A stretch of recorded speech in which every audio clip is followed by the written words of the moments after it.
Overcoming adversity is the theme of tonight. And as you mentioned, tomorrow will be the 10-year anniversary, or 10-year mark, I should say, of the deadliest landslide in U.S. history.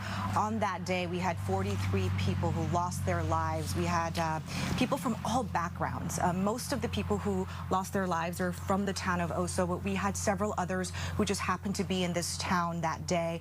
And the ages range from 91 all the way to 4 months old. Yeah, 4-month-old Sanoa was killed that day. I want to give you a look at the memorial for Sanoa and her mom. It's got Winnie the Pooh on it. It's got sunflowers on it. And what's really interesting about memorials like this is each one of these, all 43, have a different design, designed by the family. So as you walk through, it gives you an insight into their life, their loves, the kinds of things that were important to them.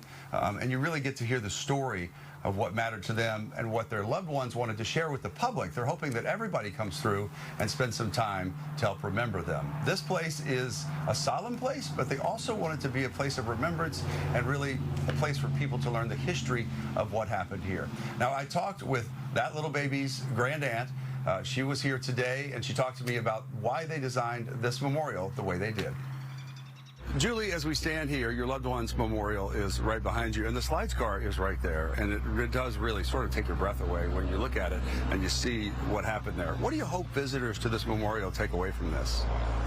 That they remember how many lives were lost here and that they were being missed today. Yeah. Let's talk about your loved ones. Take us through a little bit of a tour here. Their picture is right up here. This was your sister and the youngest victim of the mudslide. Yeah, Sanoa was my grandniece, and of course, Christina was my sister, and the sunflowers are a representation of actually a garden that she grew, and she grew really like probably a 14-foot sunflower. Wow. And so I have a picture with me and my son with the sunflower because she was so proud of herself. She really loved gardening, taking after our grandparents.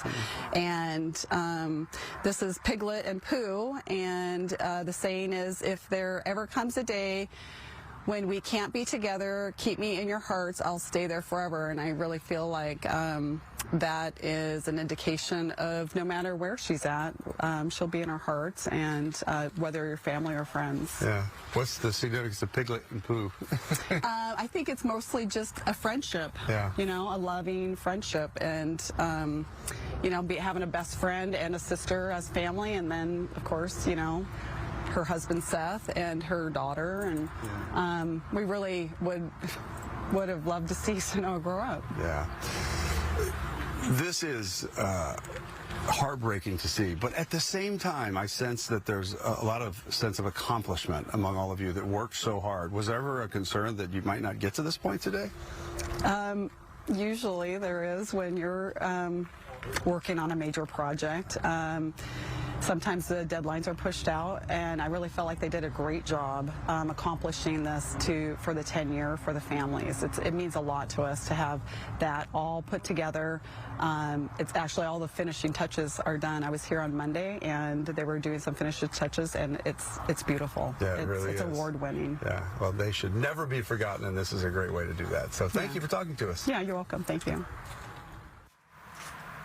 I want to give you a look at another one of the memorials. This one has a lot of stained glass in it. Just look how gorgeous it is with the sun shining through, and that's how it was designed. We're very blessed today to have